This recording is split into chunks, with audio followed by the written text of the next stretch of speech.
Ready to take a deep dive? Today we're exploring the impact of glucose on our bodies with insights from the book Glucose Revolution by Jessie and Inchauspé. This one really goes beyond your typical diet book. Right. It's about understanding this fundamental biological thing that affects, well, all of us. Exactly, not just people with diabetes or anything. And the author, Jessie and Inchauspé, she's got this fascinating story. Yeah. She was studying math and biochemistry when she had this really serious spinal injury that completely shifted her focus onto how food impacts health. Wow. And that led her to do all this research on glucose monitoring. Ah, hence the glucose goddess. Yep, that's her. And she's amazing at making all this complex science super accessible. I've heard that. So the book starts by laying the groundwork about what glucose is, where it comes from, why it's important. Then it dives into the negative effects of these glucose spikes, something I think we've all experienced, right? Oh, definitely. And then it finishes strong with all these practical strategies, which she calls hacks, to help us manage those glucose levels without having to resort to, crazy diets. Sounds intriguing. Okay, so let's really get into this glucose thing. It's much more than just sugar. We're talking about the very foundation of life on Earth. Photosynthesis. That's right. Back to the basics. Exactly. Plants figure out this incredible way to use sunlight, carbon dioxide, and water to create glucose, which powers almost everything alive. And people often forget that glucose has, a whole family of siblings, you know. Tell me more about that. Well, you've got starch, fiber, fructose, sucrose, all slightly different roles in plants, but ultimately they all come from that basic glucose molecule. So when we eat these plant-based foods, our bodies essentially break them down back into that glucose, which acts as a universal energy currency. Precisely. It fuels life for so many organisms. Including us. Right, but here's the thing. Our bodies have evolved over, millennia to handle glucose the way it appears in nature, all wrapped up in fiber in fruits, vegetables, whole grains. It's perfectly packaged. But our modern diet has totally flipped the script. It's like going from a slow drip of water to suddenly getting blasted with a fire hose. And that's where the problem starts. These processed foods, packed with added sugar, they flood our systems with concentrated glucose. And our bodies, well, they weren't designed for that. No, not at all. That's where the dreaded glucose spikes come in. It's imagine this frantic train conductor shoveling coal into a super hungry engine, desperately trying to keep up with the demand. I can practically see it. And that's what happens in our cells when they're hit with more glucose than they can handle at once. It's like overload. Right, and Inchauspé paints this vivid picture of what these glucose spikes actually do. It's not just about weight gain. It's about this process called glycation. Glycation, okay. Yeah. Imagine your glucose molecules basically caramelizing other molecules in your body. This damage speeds up aging and contributes to all sorts of chronic diseases. Think of toast browning. Yeah, exactly. That's the Maillard reaction, which happens naturally over time. But these spikes, they accelerate the process, leading to wrinkles, stiff joints, and even worse things like heart disease or Alzheimer's. So it's not just about aesthetics. Not at all. And the damage doesn't stop there. These spikes also create a surge of free radicals. Those little troublemakers. They wreak havoc on our cells and cause inflammation, which is linked to a whole bunch of health problems. It's a chain reaction. Right. And this is about so much more than just diabetes prevention. Constantly high glucose messes with this intricate balance in our bodies. It affects our energy, mood, sleep, even our immune system. Really throws things off. Oh, and the book has all these compelling stories to really illustrate the impact. Like Bernadette, who had this terrible afternoon fatigue until she realized it was connected to her glucose spikes. You see things? Right. And then there's Lucy, who noticed that her mood swings were directly tied to her fluctuating glucose levels. Wow. These stories show how much glucose affects us in ways we might not even realize. But here's the good news. We're not just victims in this whole process. There's hope. The last part of the book is dedicated to these practical, actionable hacks for flattening those glucose curves and taking back control of our health. Now that's what I'm talking about. And that's exactly what we'll be getting into in the next part of our deep dive. Yeah, wait. Okay, so let's talk about how we actually put these curve flattening strategies into practice. Inchauspé lays out 10 simple hacks that can make a huge difference. And it's not about crazy restrictive diets, right? No, it's more about being smart about how our bodies process different components of food. Like setting up a strategic obstacle course specifically for glucose. I like that analogy. She uses a great one with a sink. Oh, yeah, I remember that. Picture your stomach as the sink. The drain is your small intestine where glucose enters the bloodstream. Okay, I'm visualizing. Now, if you pour a ton of water into an empty sink, it's all going to rush down the drain at once. Right, makes sense. But if you put like a mesh filter over the drain... that changes things. Exactly. The water still goes down, right, but it goes down gradually. But the mesh slows it down. That's where vegetables and fiber come in. Eating those first creates that metaphorical mesh in your stomach. Slowing down the absorption of glucose from other foods. And Inchauspé backs this up with research and real-life examples. She really does her homework. Like there's this guy named Gustavo. Gustavo. He was having trouble with his glucose levels until he started eating broccoli before his steak dinner. Interesting. Such a simple tweak, but it made a big difference for him. The power of broccoli. The next hack builds on that same idea.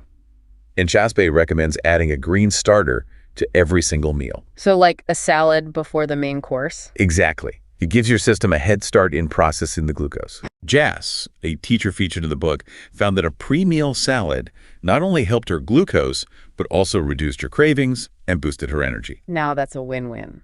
All right, ready for a bit of a curveball?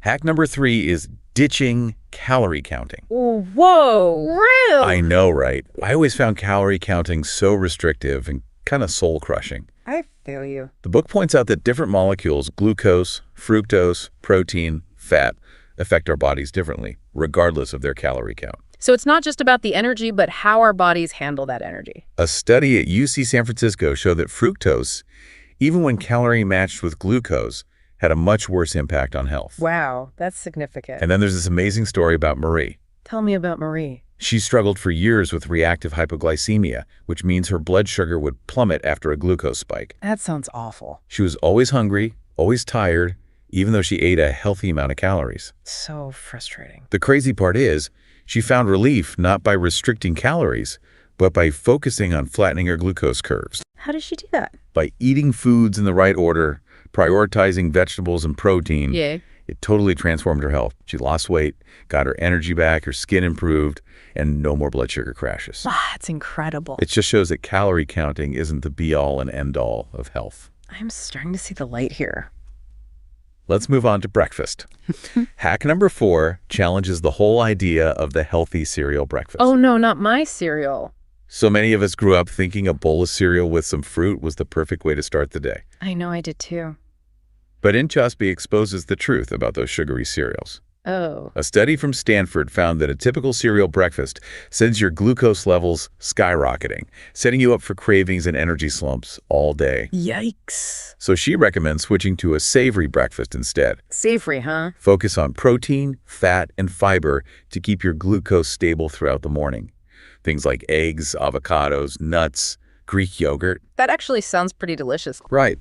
There's this woman in the book, Olivia, who ditched her sugary cereal and embraced savory options. And what happened? Her energy levels evened out, her cravings decreased, and she felt so much more alert and focused. Maybe I need to rethink my breakfast routine. This one hack alone can make a huge difference.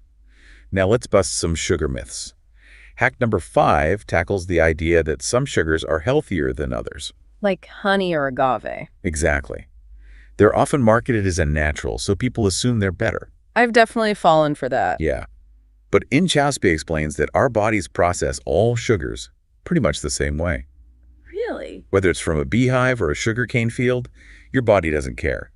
It all breaks down into the same building blocks: glucose and fructose. Huh, I never thought of it like that. And remember our earlier chat about fructose?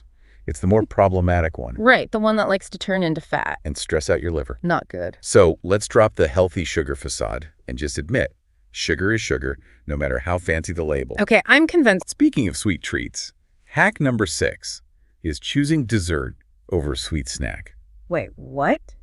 It sounds counterintuitive, but it all comes down to understanding the postprandial state. The postprandial state. It's the period after you eat when your body is busy digesting and processing foods. Oh, I see. When you eat a meal, your glucose and insulin levels naturally rise. Right. If you then have a sweet snack between meals, you're essentially adding another glucose spike on top of an already elevated baseline. Like adding fuel to the fire. But when you have dessert after a meal, your body's already in that postprandial phase, so the sugar's impact is less intense. Makes sense. Plus, let's be honest, a slice of pie after dinner just feels more satisfying than a handful of candy between meals. True, true. All right, get ready for this one. Hack number 7 is vinegar. Vinegar! You're kidding. I know, it sounds crazy, but it works. How so? Research shows that vinegar, whether it's apple cider or balsamic, can actually slow down the conversion of starch into glucose and improve insulin sensitivity. It's like a secret weapon. Inchauspé even tested it on herself, and the results were impressive. What did she find? A tablespoon of vinegar before a carb-heavy meal significantly reduced her glucose spike. That's pretty remarkable. So next time you're about to enjoy some pasta or rice, think about adding a little vinegar to your meal. I might just try that. Hack number 8 is all about moving after meals. That makes sense. When we exercise, our muscles use glucose for fuel, helping clear it from our bloodstream. Like stoking the furnace. Even light exercise, like a brisk walk after dinner, can make a difference. Better than just sitting on the couch. Remember Gustavo, our broccoli enthusiast? Of course. He found that replacing his sugary snacks with short walks during long drives gave him a major energy boost. Simple yet effective. Now, for those inevitable snack attacks, hack number 9 is to go savory. Oh, that's a good one. It's so tempting to reach for a cookie or a candy bar when you're feeling hungry. I know the feeling. But Inchauspé reminds us that those sweet snacks just send our glucose levels on a roller coaster ride. And we know what that leads to. Cravings, energy dips, the whole 9 yards. Not worth it. Instead, opt for savory snacks like nuts, cheese, veggies with hummus, anything that'll give you lasting energy without the glucose spike. Sounds like a good plan. Lucy, who was struggling with those mood swings, found a lot of relief by switching to savory snacks. It's amazing how these little changes can make such a big impact. Finally, hack number 10 is all about dressing your carbs. Dressing your carbs. I like the sound of that. It's about context. Inchauspé emphasizes that carbs aren't inherently bad. It's how we eat them that matters. So it's not about cutting them out completely. Eating carbs in isolation, like a plain bowl of pasta or a slice of white bread, will definitely spike your glucose. What? But when you combine carbs with fiber, fat, and/or protein, you slow down their absorption and minimize that glucose surge. It's like giving those carbs a stylish outfit. Exactly. So add some Greek yogurt to your fruit, sprinkle nuts on your salad, or enjoy your bread with some avocado spread. Simple additions, big difference. These 10 hacks give us a framework for creating a healthier, more balanced relationship with glucose. It's not about deprivation. It's about making choices that support our well-being. And as Inchauspé stresses throughout the book, everyone is different. Right. What works for one person might not work for another. It's about experimenting, paying attention to your body, and finding what feels best for you. It's kind of amazing to think we have this much power over how our bodies react to food. Inchauspé's message isn't about being scared of glucose. It's about understanding it. Harnessing its power. Exactly, working with it. And the book also emphasizes the importance of being, well, nice to ourselves during this process. No need to be perfect, right? Not at all. It's about those small, gradual changes that we can stick with. It's those little wins, like realizing you have more energy or fewer cravings that keep you going. So as we wrap up our deep dive into glucose revolution, what would you say is the most impactful takeaway for our listeners? For me, it's realizing that managing glucose is about so much more than just preventing disease. It's about feeling our best. It's about having energy, thinking clearly, sleeping soundly, even feeling more emotionally balanced. And the beauty of Inchauspé's approach is that it's not about extremes. Those 10 hacks are surprisingly simple to incorporate into your life. That food order thing really blew my mind. Oh, tell me about it. I've already started eating my veggies first, and I can't believe how much better I feel after meals. And don't forget the vinegar revelation. Who knew vinegar could be such a game changer for glucose? Right. It's honestly pretty revolutionary. For our listeners who are eager to learn more, where should they start? Well, I definitely recommend checking out the book itself. There's so much more in there that we didn't have time to cover. Inchauspé also has a ton of great resources online, especially her Instagram @glucosegoddess. It's a great community for sharing tips and experiences. It's like we're all on this journey of understanding glucose together. Absolutely. So we'll leave you with this thought. Could a focus on glucose be the missing piece in your own health journey? How might understanding this one molecule change the way you think about food? Until next time, happy glucose management. May your glucose curves be forever flat.